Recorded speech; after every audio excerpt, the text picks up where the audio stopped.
A evolução da consciência humana atravessa um ponto decisivo quando o indivíduo começa a questionar uma das crenças mais enraizadas da humanidade: a ideia de que é preciso sofrer para evoluir. Durante milênios, a dor foi interpretada como caminho obrigatório de purificação. O sofrimento passou a ser visto como prova de merecimento, como se a consciência só pudesse crescer através da perda, da limitação ou da expiação.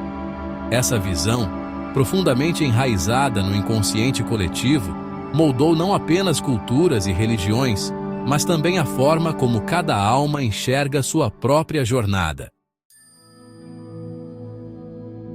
No entanto, ao observar com mais profundidade, torna-se evidente que essa não é uma lei divina, é uma construção da mente humana. A consciência, quando ainda imatura, aprende principalmente através do choque, do erro e da dor. Isso é natural nos estágios iniciais da evolução, mas, sabe, permanecer preso a esse padrão é como insistir em um método primitivo, mesmo quando já se possui capacidade de aprender de forma consciente e amorosa. A dor ensina, mas de forma limitada. Ela desperta, mas não sustenta a transformação. O amor, por outro lado, não apenas ensina, ele integra, expande e liberta. O grande equívoco da humanidade foi transformar a consequência em regra. A dor, que muitas vezes surge como resultado da ignorância ou da resistência ao fluxo da vida, passou a ser interpretada como exigência divina. Assim, criou-se uma mentalidade coletiva baseada na culpa, na autopunição e na crença de indignidade. Essa mentalidade não atua apenas no plano consciente. Ela forma um campo invisível, uma atmosfera psíquica que influencia pensamentos, emoções e decisões, inclusive antes mesmo da encarnação. Muitas almas, ao se prepararem para retornar à matéria, ainda carregam a ideia de que precisam pagar pelos seus erros. Movidas por culpa ou medo de repetir padrões antigos, escolhem caminhos mais difíceis, acreditando que a dor será um mecanismo de redenção. Mas essa escolha não nasce da sabedoria. Nasce da falta de confiança no amor.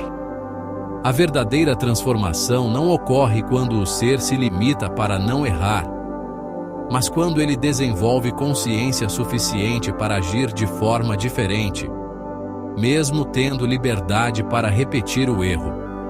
Evitar a sombra não é transcendê-la. Reprimir impulsos não é dominá-los. Fugir de situações desafiadoras não é evoluir. A evolução real acontece quando a consciência permanece lúcida diante das próprias tendências e, ainda assim, escolhe o amor. Isso exige coragem. Coragem para olhar para dentro sem máscaras. Coragem para reconhecer imperfeições sem se condenar. Coragem para agir com consciência onde antes havia automatismo.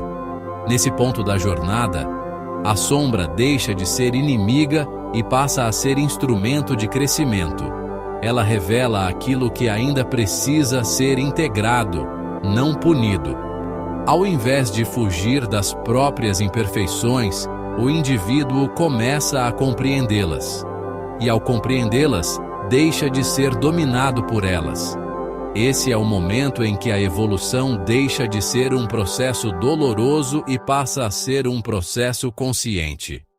Paralelamente, torna-se necessário compreender o papel das estruturas coletivas nesse condicionamento ao sofrimento.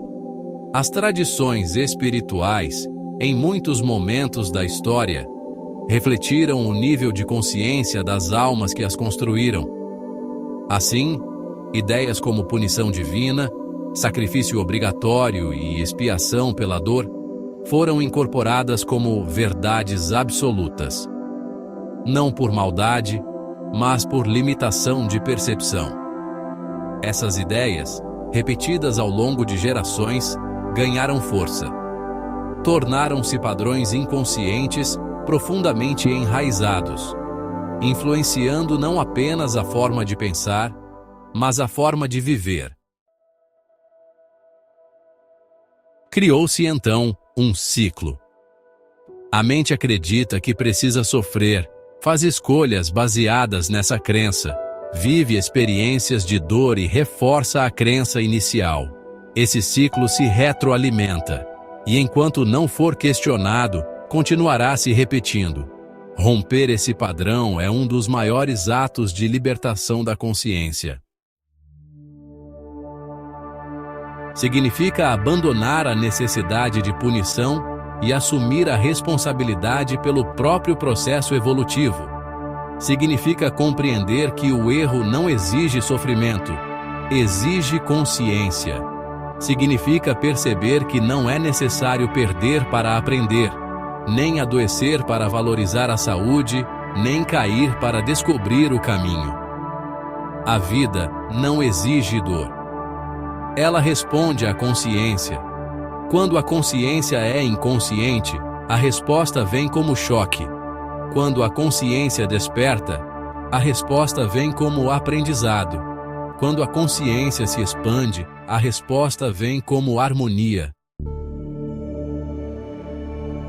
Esse é o verdadeiro salto evolutivo. A transição do sofrimento para o amor não acontece negando a dor, mas compreendendo seu papel e superando sua necessidade. A dor deixa de ser caminho e passa a ser apenas um sinal, um indicador de desalinhamento, não uma exigência de crescimento. Nesse novo estado, a alma descobre algo transformador. Não é preciso sofrer para evoluir, é preciso despertar. E despertar significa viver com presença, agir com consciência e escolher o amor, mesmo quando a antiga programação aponta para o medo, a culpa ou a autopunição. Essa é a base de uma nova consciência que começa a emergir. Uma consciência que não nega a sombra, mas também não se aprisiona a ela. Que não busca a dor, mas também não foge do aprendizado. Que não se culpa pelo passado, mas se responsabiliza pelo presente. Uma consciência que compreende que o verdadeiro poder está na escolha. E toda vez que o amor é escolhido com lucidez, um padrão antigo é quebrado. Aos poucos, o ciclo de sofrimento perde força, e no lugar dele surge um novo caminho, mais leve, mais profundo e infinitamente mais verdadeiro. O caminho da evolução consciente. O caminho da evolução pelo amor.